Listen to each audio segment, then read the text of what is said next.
फणीश्वरनाथ रेणु जी के जन्म शताब्दी वर्ष के अवसर पर तज्ञा टीवी नेटवर्क की ओर से आपका बहुत बहुत अभिनंदन। तज्ञा टीवी नेटवर्क ने फणीश्वरनाथ रेणु जी की जन्म शताब्दी अपने ढंग से मनाने का निर्णय लिया और इसमें सबसे पहले कुछ कथा पाठों का स्थान दिया गया। रेणु की कहानियाँ जो आंचलिक कहानियाँ होती हैं और जिसमें ये हमारी धरती के जो खास करके जो इसका काफ़ी जो रंग रूप और सुगंध गंध होते हैं वो एक अद्भुत है। आज एक कहानी जिसको लेके मैं पाठ कर रहा हूँ, वास्तव में कहानी तो आपको सुनाने की ही चीज़ है। तो एक किस्सा गोई थे, बहुत बड़े रेणु किस्सा गोई थे और आज मैं आपको इसका एक कहानी सुना रहा हूँ। बहुत ही महत्वपूर्ण कहानी है नैना जोगिन। अब देखिए किस तरह से एक लड़की एक पड़ोसी के प्यार में और प्यार के अभाव में पागल रहती है और उसके क्या क्या उसके विकृतियाँ हो सकती है वो सबको आप इसमें देखेंगे। नैना जोगिन, रचनाकार फणीश्वरनाथ रेणु। तो कहानी का पाठ कुछ इस प्रकार है। रत्नी ने मुझे देखा तो घुटने से ऊपर खोसी हुई साड़ी का कोचा को जल्दी से नीचे गिरा लिया। सदा सायरन की तरह गूंजने वाली उसकी आवाज़ कंठ नली में ही अटक गई। साड़ी का कोचा नीचे गिराने की हड़बड़ी में उसका आंचल भी उड़ गया। उस सकड़ी पगडंडी पर जिसके दोनों ओर झरबेड़ी के कांटेदार बाड़े लगे हो और भलमनसाहत दिखलाने के लिए गर्दन झुकाकर आंख मूंद लेने के अलावा बस एक ही उपाय था। मैंने वही किया, अर्थात पलट गया। मेरे पीछे पीछे रत्नी ने अपने उघड़े हुए तन वदन को ढक लिया और उसके कंठ में अटकी हुई एक उग्र अश्लील गाली फटाके की तरह फूट पड़ी। मैं लौटकर अपने दरवाजे पर आ गया और बैठकर रत्नी की गालियां सुनने लगा। नहीं, वह मुझे गाली नहीं दे रही थी। जिसकी बकरियों ने उसके पाट का सत्यानाश किया है उस बकरी वालियों को गाली दे रही है वह। सारा गांव के बूढ़े बच्चे जवान औरत मर्द उसकी गालियां सुन रहे हैं। लेकिन क्यों? शायद सच ही उसके सुनने और सुनाने में फ़र्क है। मैं सचेतन रूपेण अर्थात जिस तरह रेडियो में प्रसारित महत्वपूर्ण वार्ताएं सुनता हूँ, इन गालियों को सुन रहा हूँ। कान में उंगली डालने के ठीक विपरीत एक एक गाली को कान में डाल रहा हूँ और उसकी एक एक गाली नंगी अश्लील तस्वीर बनाती हुई ब्लू फिल्मों के दृश्य की तरह। उदाहरण देकर थाना पुलिस अदालत फौजदारी को न्योतरा नहीं चाहता। रमेशर की मां ने टोका। शायद गांव भर की बकरी बालियों को सार्वजनिक गालियां दागने के बाद रत्नी ने रमेशर की मां के प्रजा स्थान को लक्ष्य करके एक महास्थूल गाली दी। रमेशर की मां ने टोका, पहले खेत में चलकर देखो, एक भी पत्ती जो चढ़ी हो। रत्नी इस तरह इसी टोक की प्रतीक्षा में थी शायद। अब उसकी बोली लयबद्ध हो गई। वह प्रत्येक शब्द पर विशेष बल देकर हाथ और उंगलियों से भाव बतला कर कहने लगी कि वह पाट के खेत में जाकर क्या देखेगी? अपना। भले घर की लड़की होती तो कहता अपना सिर, किंतु उस रत्नी इसके बदले एक अपने अन्य हिस्से का नाम लेती है। इसके बाद बहुत देर तक रत्नी की बातें सुनता रहा, लेकिन उन्हें लिख नहीं सकता, कह नहीं सकता। वारंट का डर है। रत्नी का नाम नैना जोगिन मैंने ही दिया था एक दिन। तब वह 7-8 साल की रही होगी। नैना जोगिन देहात में झाड़ फूक करने वाली ओझा गुणियों के हर मंत्र के अंतिम आखिर में बंधन लगाते हुए कहता है, दोहा ईश्वर महादेव गौरी पार्वती नैना जोगिन इत्यादि लगाता है। कोई नैना जोगिन नाम की भैरवी ने इस मंत्र को सिद्ध किया था। 7 साल की उम्र में रत्नी ने गांव की एक धनी प्रतिष्ठित वृद्ध को फील्ड चक्कर में डाल दिया था। उसकी बेवा माँ वृद्ध की हवेली की नौकरानी थे। पंचायत में 7 साल में रत्नी ने इतना बयान जिस बुलंदी और विस्तार से किया था, कोई जन्मजात नैना जोगिन नहीं दे सकती। अब तो उसकी जामुन की तरह कजराड़ी आंखें भी उसके नाम को सार्थक करती हैं, किंतु 7 साल की उम्र में इलाके में कहर मचाने वाली लड़की से आंख मिलाने की ताकत गांव के किसी बहके हुए नौजवान में नहीं हुई कभी। उसको देखते ही आंखों के सामने पंचायत, थाना, पुलिस, फौजदारी, अदालत, जेल नाचने लगी। रत्नी की माँ सरकारी वकील को भी कानून सिखाई है, बहस कराई है सेशन कोर्ट में। सो पिछले 11 वर्षों में रत्नी की माँ ने मुंह के जोर से ही 15 एकड़ जमीन अर्जा है। पिछवाड़े में लीची के पेड़ हैं, दरवाजे पर नींबू, सूद पर रुपये लगाती है, 10 पैसा हाथ में है और घर में अनाज भी। इसलिए वह गांव की जमींदारी भी है। वही गांव के पुराने जमींदार और मालिक अब किसी रैयत पर नाराज होते तो इस तरह गुस्सा उतारते थे, यानी उसकी बकरी, गाय वगैरह को पड़ती जमीन पर से हाँक कर दरवाजे तक ले आते थे और गालियां देते, मारपीट करते, अंगूठे का निशान लेकर ही खुश होते थे। रमेश सर की माँ कल हाट जाते समय लीची की टोकरी नहीं ले गई थी ढोकर, इसीलिए रत्नी और रत्नी की माँ ने आज इस झगड़े का सृजन किया जानबूझकर। रमेश सर का बाप हलवाहा है, रमेश सर हमारे भैंसों का रखवाला यानी भैंसवार है।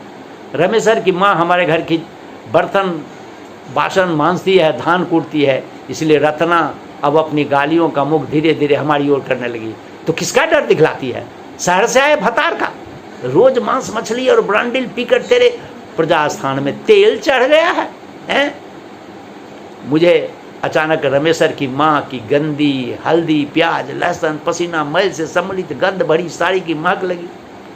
लगा कि अब रत्नी मुझे बेपर्द करेगी, नंगा करेगी। खुद अपने को उसने पिछले 1 घंटे में 60 बार नंगा किया, अर्थात जब जब उसने गाली का रुख हमारी ओर किया है, हर बार यह कहना ना भूली कि रमेश सर की माँ जिसका डर दिखाती वो मुंसा। आदमी को ही कहते हैं ना, रत्नी का अथी नहीं उखाड़ सकता। ऐसे ऐसे भद्दी मुंसा को या ऐसे मद की मुंसा को वह अपने अथी के दाहिने बाएं बांध कर रखेगी। बगुला पंखी धोती कुर्ता और ये घड़ी छड़ी जूता वाले शहरी छैल चिकनिया लोग ऊपर से लकदक और भीतर से फोक होते। सफाचट, मुंह मुड़ाए, मुछमुंडा लोगों की सूरत देखकर भूलने वाली बेटी नहीं रत्नी। रत्नी की माँ को इसका गुमान है कि बड़े बड़े वकील मुख्तार के बेटों को देखकर भी उसकी बेटी की अथी अर्थात जीभ नहीं पनियाई, कभी डकार भी नहीं किया। रत्नी अपनी आंगन से निकल आई। रमेश सर की माँ ने कोई जवाब दिया होगा शायद। अब रत्नी और रत्नी की माँ दोनों मिलकर नाचने लगी। उसका घर दरवाजे से 10 रस्सी दूर है, लेकिन सामने है। मैं रत्नी और रत्नी की माँ का नाच देखने को बाध्य था। रत्नी की काव्य प्रतिभा ने मुझे अचंभे में डाल दिया। उसकी टटकी और तुरंत रची हुई पंक्तियों में वह सब कुछ था जो कविता में होता है। बिंब, प्रतीक, व्यंग का तथा गंध बतौर मानगी। अटना का साहब और पटना की मेम, रात खाए मुर्गी और सुबह करे नेम। तेरा झुमका और नथिया और साबुन महकौआ।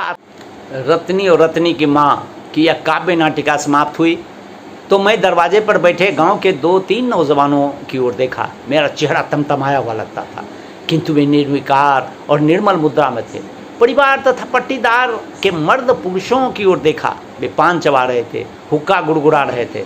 लगता था इन लोगों ने रत्नी की गालियाँ सुनी ही नहीं। मैंने जब भोजन के समय बात चलाई तो परिवार के एक व्यक्ति ने, जिसे शहर के नाम से ही जरैया बुखार धर दबाता, हंसकर कहा, शहर में आने के बाद आप कुछ दिन तक ऐसी असभ्यता ही करेंगे, यह हमें मालूम है। इन छोटे लोगों की गाली इस तरह ध्यान कोई भला मानुस नहीं देता। इस तरह गालियों के अर्थ को प्याज के छिलके की तरह उतार उतार कर समझाने का क्या मतलब? शहर में क्या औरतें गाली नहीं देती? अजब इंसाफ है। गाली सुनकर समझना अन्याय है और सभ्यता है। मन में मैल है मेरे। अश्लील और घिनौने मुकदमे के कारण रत्नी की बदनामी बचपन में ही फैलती गई। जवान हुई तो बदनामियाँ भी जवान हुई। फलतः गांव के हिसाब से पक जाने पर कोई भी दूल्हा नहीं मिला। मिलता भी तो घर जमाई होकर नहीं रहना चाहता था। 2 साल हुए, निमोछिया जवान न जाने किस गांव से आया और सांझ में और रात में भात खाने के लिए घर के अंदर गया तो रत्नी की माँ एक हाथ में सिंदूर की पुड़िया और दूसरे हाथ में फरसा लेकर खड़ी थी। छदोड़ी के सीध में सिंदूर डालो, सीथ में सिंदूर डालो, नहीं तो अभी हल्ला करूंगी कि घर में चोर घुसा। तो सिकिया नौजवान जो हर सुबह को शीशम की कोमल पत्तियों तोड़ कर ले जाता है, वही है इस रत्नी का रतन धन। पूछताछ करने पर पता चला कि हाल में ही एक रात को रतनी ने इसको लात से मारा, घर से निकाल कर चिल्लाने लगी। पूछे कोई इससे कितना दूध, मलाई, दही, मांस, मछली, कबूतर, आतिस्पद, धातु, पुष्टि, दवा और अलान ठेकान खाकर जिस मर्द को आधी रात में हफनी शुरू हो उसको क्या कहा जाए। लोग दोख देते हैं मेरे को कि रतनी बांझ है, नीमक हराम और किसको कहते हैं। मैं अब इसे मानसिक विकार मानने लगा हूं। अब तक सामाजिक समझ रहा था कि छोटी जात की औरत गांव की मालकिन हुई है। नहीं, सामाजिक भी है। मेरे पट्टीदार के एक भाई ने कहा कि कोई उसका क्या बिगाड़ सकता है। गांव के सभी किस्म के चोर अर्थात लत्ती पत्ती और सीना जोर दिन डूबते ही उसके आंगन में जमा हो जाते हैं। इलाके का मशहूर डकैत परमेश्वरा रतनी की बात पर उठता बैठता। मुखिया और सरपंच रतनी की मां के खिलाफ चू भी नहीं कर सकते। रतनी मां से कोई रार बोल लेना नहीं लेना चाहता, इसलिए दिन भर गांव के हर टोले में घूम घूम कर झगड़ा करती फिरती है। रतनी अकेली खस्सी माने बकरे को जीवा कर देती है। रतनी की मां चोरी का माल खरीदती है, थाली, लोटा, गिलास। सुबह को मालूम हुआ कि शहर से आया हुआ मेरा प्रेस्टीज कुकर गायब। दोपहर के बाद धोती गुम। रात में रमेशरा की मां फिसफिसा कर आंगन में कह रही थी, रतनी बोलती थी कि सीध करके छोड़ेगी इस बार। उस दिन इस तरह पीठ दिखाना अच्छा नहीं हुआ शायद, और अब इसलिए कि मैंने रतनी के तथाकथित पुरुष को बुलाकर उसका पता ठिकाना पूछा था और उसको समझाया था कि गांव में अब एक नई बात चल पड़ी है। उसने बीबी की मार सह ली। नतीजा यह हुआ कि कई औरतों ने अपने घर वालों को पीटा इस गांव में। रतनी ने चिल्ला चिल्ला कर सारे गांव के लोगों को सूचना देने के लहजे से सुनाया, सुन लो है लोगों, अब इस गांव में फिर एक सेशन मुकदमा उठेगा, सो जान लो इस शहर का कानून यहाँ छांटने आया है। कोई अपने घर वाले को लात मारे या चुम्मा ले, दूसरा कोई बोलने वाला कौन। देहात से लेकर शहर तक छुछुआते फिरता है, काहे न मोगी मुंह में चुम्मा लेती है। मैं रोज हारता, रतनी रोज जीतती। मुझे स्वजनों ने सतर्क किया कि सांझ होने के पहले ही मैदान से घर लौट आया करूं। किसी ने शहर लौट आने की सलाह दी। मुझे लगता रोज ताल ठोक कर एक नंगी औरत पहलवान मुझे चुनौती देती, थप्पड़ घुसे चलाती। भागूंगा तो गांव की सीमा के बाहर तक पीछे पीछे फटाकर नस्टर पीटती और बकरी की तरह बो बो बो करती जाएगी और गांव भर के लोग तालियां बजा के हंसेंगे। मुझे हथियार डाल देना चाहिए। एक औरत, सो भी ऐसी औरत से टकराना बुद्धिमानी नहीं। एक सप्ताह तक एक चोरी चपाटी करवाने के बाद एक नया उत्पात शुरू हुआ। रात भर हमारे दरवाजे और आंगन में हड्डियों की बरखा होती। नंगी औरत ताल ठोकर ललकार रही है, हम मर्द का बेटा है तो मैदान में आ। मैदान में मुझे उतरना पड़ा। रात में नींद खुली। दरवाजे के सामने जो नया बाग हम लोगों ने लगाया था उसमें भैंस का बच्चा घुस आया शायद। मैं धीरे धीरे बारे के पास गया। पट अमलदास के कोमल पौधे को तोड़कर गुलमोहर की ओर बढ़ते हुए हाथ को मैंने खप से पकड़ा। कलम घिसाई के बावजूद पंजे में पकड़ एक खम बचा हुआ था। क्यों? मैंने बहुत धीरे से पूछा। छोड़िए। अंदाज भी जवाब भी उसी अंदाज मिला। क्यों तोड़ा है? क्या मिला? क्यों तोड़ा? तो क्या कर लीजिएगा? मैं लोगों को पुकारता हूँ, खुद फंस जाइएगा। हाँ छोड़िए, फंसा के देखो, मैं नहीं डरता। क्या चाहते हैं आप? मैं जानना चाहता हूँ कि तुम इस तरह मेरे पीछे क्यों पड़ी, इस पौधे को क्यों तोड़ा? यह तो पौधा है, जी तो आपको ही तोड़ देने को करता है। हाँ छोड़िए। मैंने देखा उसकी कनपट्टी पर सांप का फन फन नहीं, भाला बरछे की फली। मैंने हाथ छोड़ दिया। वह भागी नहीं, खड़ी रही। मुझे चुप और आवाज देखकर बोली, चिल्लाऊं? कोढ़ी दराबे फूक से। रतनी हंसी। तारों की रोशनी में उसकी हंसी झिलमिलाई। जाइए, थोड़ा ब्रांडी और चढ़ाइए। तुम नैना जोगिन? हाँ, मैं नैना जोगिन हूँ। तब माधव बाबू, अब रतनी करीब सटाई। मेरा क्या कसूर है जो 12 साल से वनवास दिए हुए हैं आप लोग? उस बूढ़े को करनी का फल चखाया तो क्या बेजा किया? मैं उस समय उसकी पोती की उम्र की थी। सो आप लोगों ने, खासकर उन दोनों भाइयों ने, अपने दोनों को रंडी से बदतर कर दिया। आखिर आपके जन्म के दिन रतनी की माँ किशोर घर में थी। 5 साल तक आप रतनी की माँ के गोद और आंचल में रहे और आपकी आंख में जरा भी पानी नहीं। मैं जवान हुई। आप लोगों ने आंख उठाकर कभी नहीं देखा कि आखिर गांव भर की एक लड़की ऐसी जवान हो गई और शादी क्यों नहीं होती? इस बार आए तो कभी आपके मन में नहीं हुआ कि रत्नी की शादी हुए 2.5 साल हो गए और रत्नी को कोई बच्चा क्यों नहीं हुआ? अटना, पटना, दिल्ली, दरभंगा में आपके इतने डॉक्टर नहीं जान पहचान के है। आखिर रत्नी के माँ का दूध साल भर पिया है आपने? रत्नी की माँ को बहुत दिन तक आपने माँ कहा, लोगों को याद है? दूध का संबंध भी होता है। मैंने कहा रत्नी, रमेश सर जग रहा है, मैं कुछ नहीं समझता, तुम जाओ, कोई देख लेगा। देख कर क्या करेगा? रत्नी का बेड़ाओं से एक अश्लील बात अंधेरे में आग की तरह उगल दी। देखकर आपका अथी और मेरा अथी उखाड़ लेगा। बोलिए, मैं पापिन हूँ, मैं अछीत हूँ, रंडी हूँ, जो भी हूँ, आपकी हवेली में पड़ी। तकदीर का फेर माधो बाबू, रत्नी नाम भी आपके बाबूजी का दिया है, आपने उसको बिगाड़ कर नैना जोगिन कर दिया। किस कसूर पर? आप लोगों का क्या बिगाड़ा था रत्नी की माँ ने जो इस तरह बोलचाल उठ बैठ बंद? मैंने धीरे से कहा, ऐसे गांव में अब कोई भला आदमी कैसे रह सकता है? लगा नागिन को नागिन को ठेस लगी, फुफकार उठी। भला आदमी को पूछिंग होता है? नहीं होता है। इसलिए पूछिंग जानवर, औरत मर्द, नंगे बेपर्द, अंधकार, प्रकाश, गुर्राहट, आंखों की चमक, बड़े बड़े नाखून, बिल्ली, शिवा, ये गृद्धाशया, योनिष्या, भगनी, भोगनी, महाकुंस स्वरूप, छिन्न मस्ता, अट्टा सुनकर चौंका।